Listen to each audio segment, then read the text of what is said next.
Welcome to the Sports Card Lessons Podcast. I'm your host, Big Ken. Whether you're watching on YouTube or listening on a streaming service, please like, subscribe, and hit that notification bell so you'll be notified whenever I drop any new content. Welcome. Thanks for being here.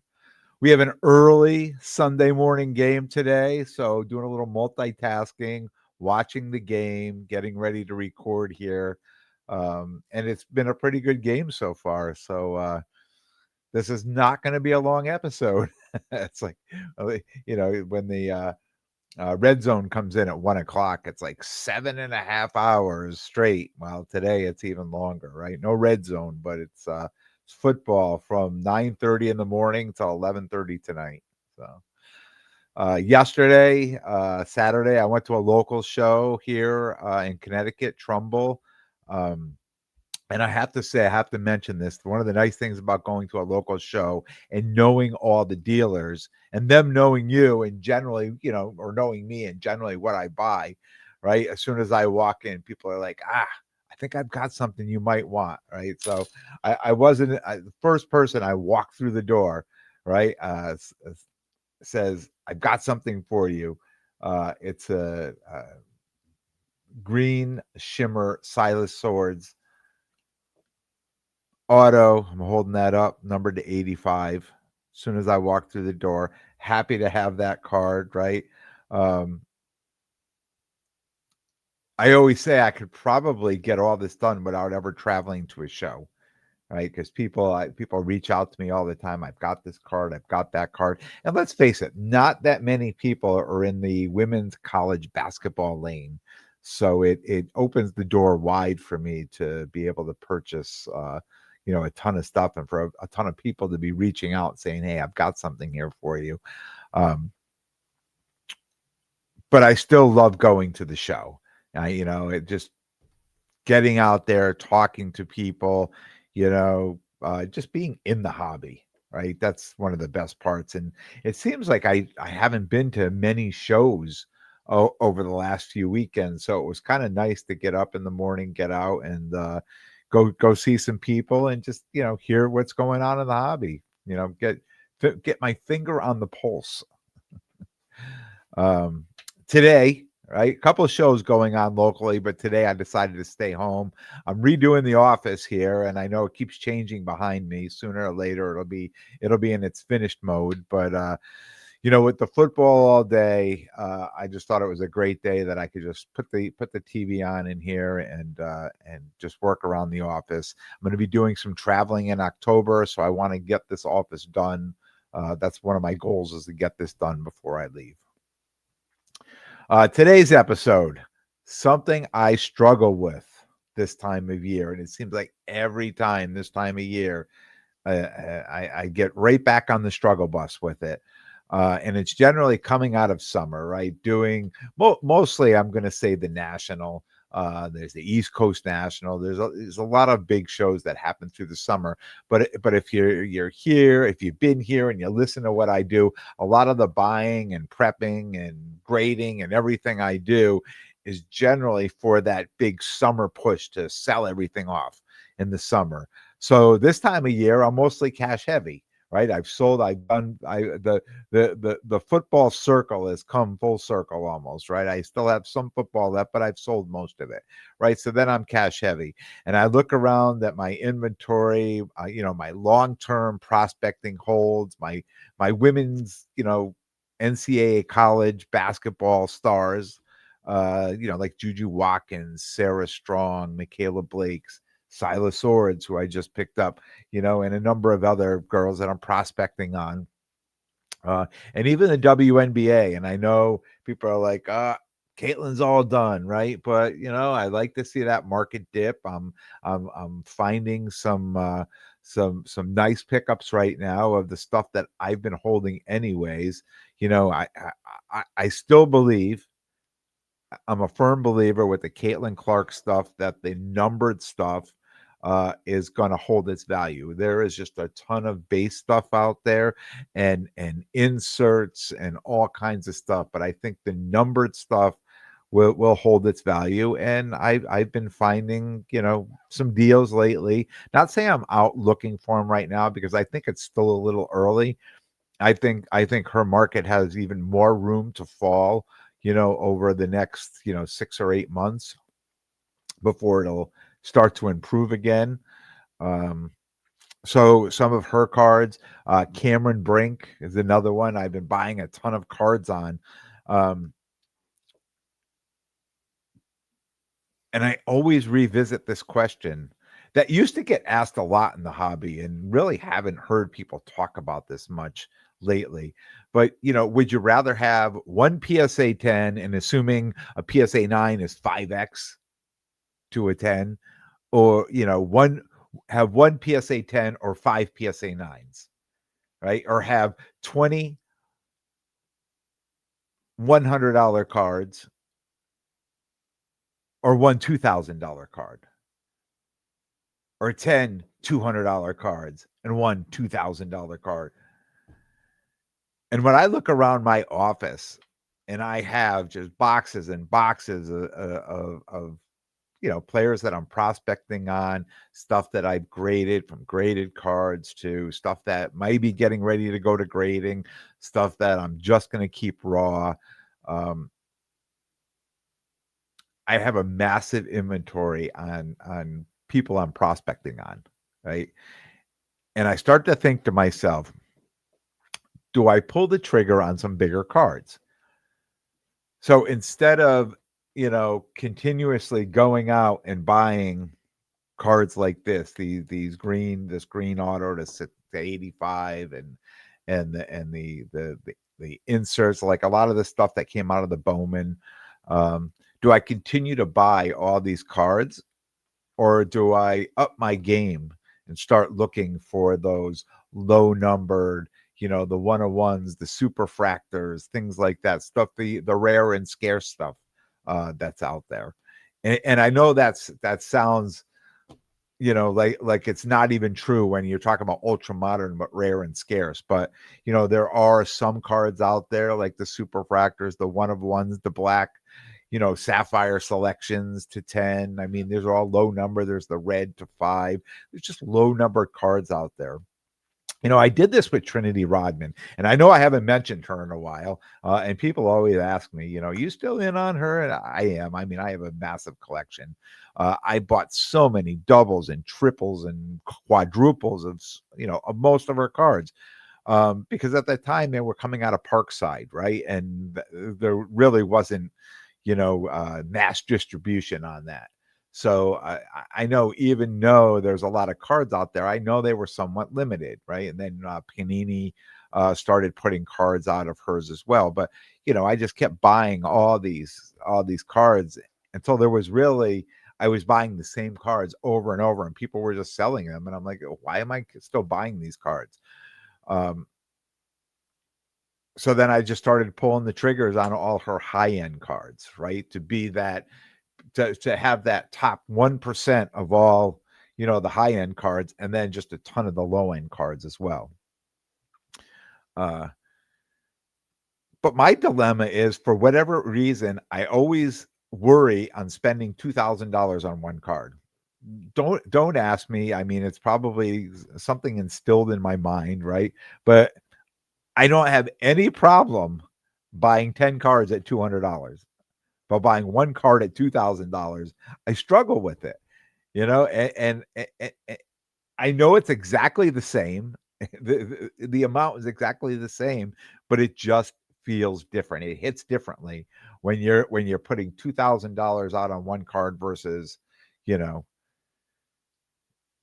10 cards at $200, because it just seems like it's smaller, right? And less risky. I mean, maybe that's what it comes down to, less risky. Um, but at the end of the day, it's exactly the same.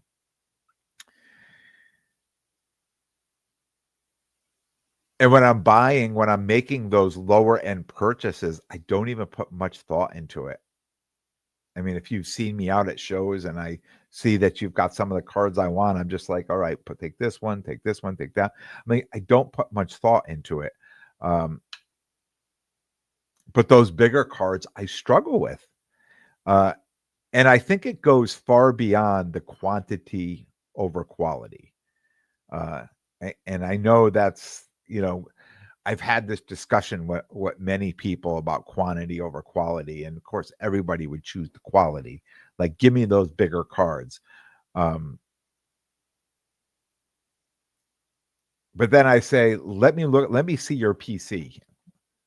Show me your PC. Show me what you have. Because I think we all do this. We all, when we have a PC, we have the higher end cards, but we can't help ourselves to buy all the lower end cards too, and to continue to buy them.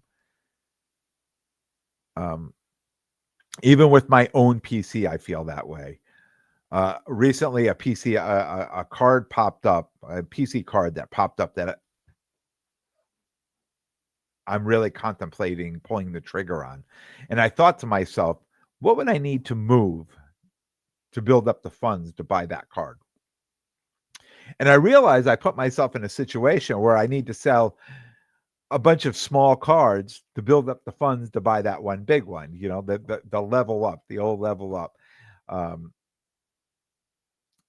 and I guess it's not such a bad situation knowing they're there, but it makes me start to think, we're buying all these small cards, these low end cards. Was that a smart move? Like, was that money well spent? Like, should I just passed on those lower end cards and not just continue to buy into them and say, you know what, I'm going to wait, and instead of buying all those low end cards, pull the trigger on some bigger cards. And do I need all the lower end stuff? Even though it's part of a PC, and I'm not sure, and I think we all do the hobby differently, but in your own PC, I mean, do you just say, "Look, I have all these higher end cards, but it's my player. It's my guy or my girl or whatever, and I'm just gonna keep buying the cards." Like, why wouldn't I? Why wouldn't I just wanna own all the cards that I can of the player that I'm PCing? And I know some people just feel very differently about that. Um, but for me, I'm thinking, maybe it's time to start moving a bunch of that lower stuff and start leveling up into some bigger cards. Even in my office, when I'm redoing my office here, I'm thinking to myself, "Oh my God, look at all these cards I have. I really need to consolidate here." So I want to put cards out, you know, more cards. I want to be able to display more cards in the office, but around the office, but I don't want it to make it look overrun, with cards. So I have to really pick and choose what cards I'm going to put up there. And when you start, and I don't know how often people go through their PC. I kind of do it, every few months. I'll go pull every card out of my different PCs, and I'll look at them. I visit them with the ones that aren't already on display. And sometimes I cycle them out. Sometimes I'm like, wow, this is a really cool card. I'm going to put this out and I'm going to put this card back for now. Right. That type of thing. And people I talk to is like, yeah, I've got boxes in my garage, or, in my basement or in my closet. Yeah, I don't go through them that much unless I'm thinking I might sell a card. I'll go through and find something to sell, but I don't go through it that often.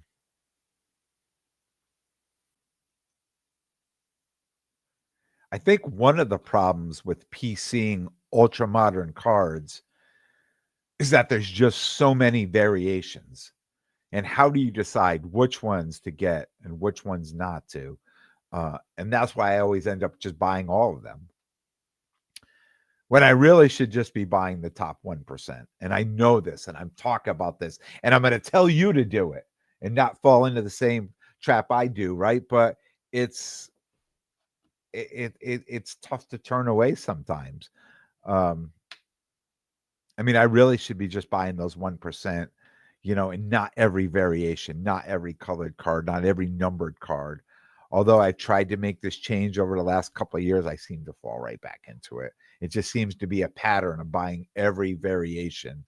Um, and let's face it, like these ultra modern cards, they make them look nice. I mean, some of the cards that are worth nothing, you look at, you're like, wow, That's a really good look. I gotta have that. Gotta take that card. Gotta go home with me, right? Um, a new product comes out. I'm ripping the boxes. I'm getting into the breaks. I'm buying the singles. When instead I should just be spending the money on, the 101s, the superfractors, and one of the things I want to say, and this definitely hits differently. So I get in on a player like Juju Watkins, get in on her early, 22 years ago. I started buying up her cards. Huge collection of her. I mean, tons of stuff. And then I see people who jumped into it 6 months ago or 8 months ago, and all they did was go out and just buy the cards that they felt were the highest, most valuable cards. And I think to myself, that's great, but you've just invested, so much into just a couple cards. Then I think to myself, they're going to have less work to sell, right? To try to sell if they've only got a handful of cards versus me, where I've got 1,000 cards to sell on that. So that's when it really starts to hit differently. Like, should I just have taken that money and just bought the absolute top cards of those players than buying a bunch of, you know, going for the quantity over the quality? And I think the downfall, excuse me, on the opposite side is the more expensive cards are harder to sell. And I think this is what keeps me going back to that same well that I've always gone to for years. And you know what I'm going to say? I know it's easier to sell 10 $200 cards than one $2,000 card. When I was setting up at the National and buying inventory, and mostly football, that sweet spot was in the $200 to $500 price range. They were the easiest cards to sell and usually produce the most profit, believe it or not. The customers in that price range were more apt to negotiate less and pay closer to full price on the card. Whereas the $700 to say $2,000 cards, they would sell. I mean, don't get me wrong, they would sell, but the profit margin was less, and they were generally harder sales. A lot of negotiating, and a lot of times somebody would negotiate and just wanna go that 10 or 15 or $20 below what the bottom line was, and would walk away from that sale. So just harder negotiation. They just didn't sell as easily as the lower end cards did. And I know I've got a lot going on here. I talked about in this episode, we talked about PC cards, prospecting cards, cards that are for resale, right? Cards that I'm going to flip. Um, but regardless of what I buy, most cards will be sold at one point or another, with the exception to me of the higher end PC cards. Like, one of my thoughts now going into this year is starting to go through a lot of PC cards that I have that are lower end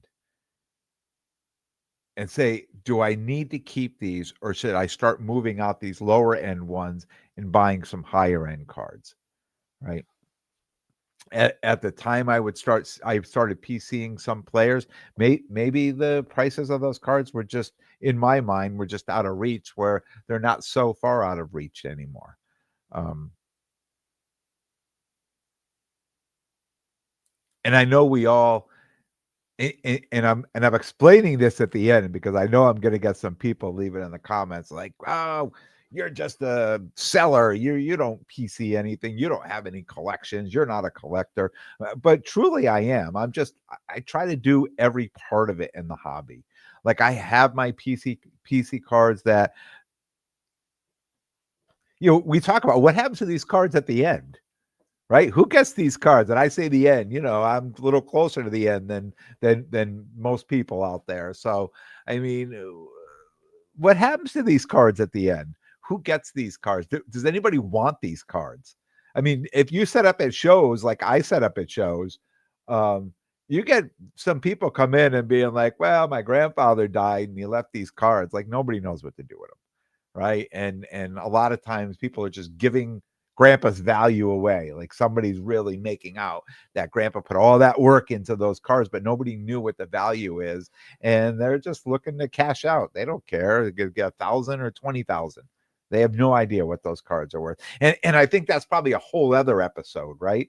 But I mean, who ends up with these cards at the end? So if when I hear people, and I was at a show, I was at that Hamden show um, a few weeks ago. I think it was last month. Maybe it was this month. And a couple came in and said, oh, here's just a sample of the cards that, my grandfather or my father died and left all these cards. My mother just wants to get rid of them. And I'm like, well, how much? Oh, well, there's a whole room. There's just a whole room just full of boxes. Like, we have no idea what to do with this stuff. And it's been sitting there. He's been dead 8 years or 9 years. It's been sitting in this room. So, like, people really just have no idea what to do with this stuff. And I know I've got, like, you see all these great cards in the office when you come in the office, like, oh, that's great. But when you go over to the storage room, you're like, oh my God, what are you going to do with all these cards? My wife says this all the time. What is going on here? What are we doing with these cards? And I always say, well, sooner or later, we're going to sell them. um, it's probably time for me, and it's probably, I started this off at the beginning saying this is what I've struggled with many times, is to sell a lot of this smaller stuff and just get into some bigger cards. But I think I'm going to try to make more of a commitment of that this year, or I should say this season, not this year. This year is going to be ending in a couple months, but moving forward over the next year or so is try to make more of a commitment to start moving out a lot of the lower end stuff and recycling into some bigger stuff, um, and try to pull the trigger on some of those bigger cards and not be so consumed with buying, all these smaller cards that will probably produce. And I say this, and if you know the market, like I know the market, and I keep pulling up the Silas Swords card because this is what I just bought yesterday. But this card here will probably produce more profit over the next year than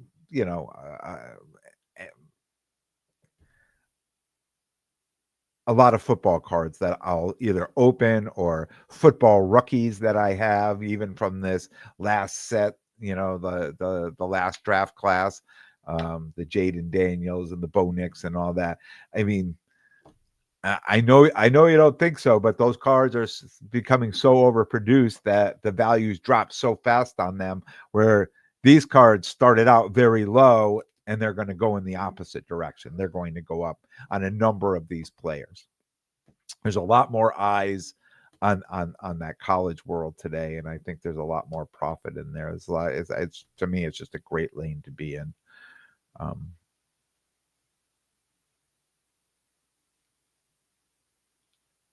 as I started this episode, and I didn't start, I talked about it, that, one of the reasons that got me going in this episode was this PC card that had popped up.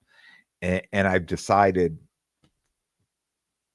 either I'm going to sell a bunch of smaller ones to foot the bill on that one, or I'm just going to take some card money and buy it and then work on selling, the lower end stuff. And this is kind of the dilemma, you know, uh, you get into that I get into this time of year. And it's that period of time where, I still have football, but I'm not doing football, and there's really no football out, right? There's no wax out. There's nothing to open up on the football end.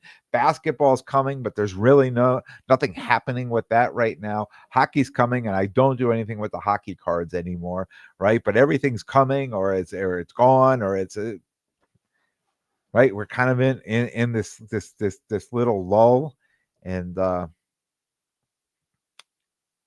it was a good time for me to get my office done, and it's a good time for me to start going through PC cards and prospecting cards and things like that, to make some better decisions on what I have. But at the end, what is your collecting style? I mean, would you rather have 10 $200 cards, one $2,000 card, one PSA 10, five PSA 9s, or does it matter? Are you buying them all? And what happens with your cards when you're gone? That's a whole other episode, right? What do we do? What happens with our PCs? Who takes them over when we're gone? Well, I won't start there. I'm going to end here. That's all I got for you. I'll be back next week. I know, a lot of people are joint with this and the Hobby Chop. The Hobby Chop will not be live on Tuesday.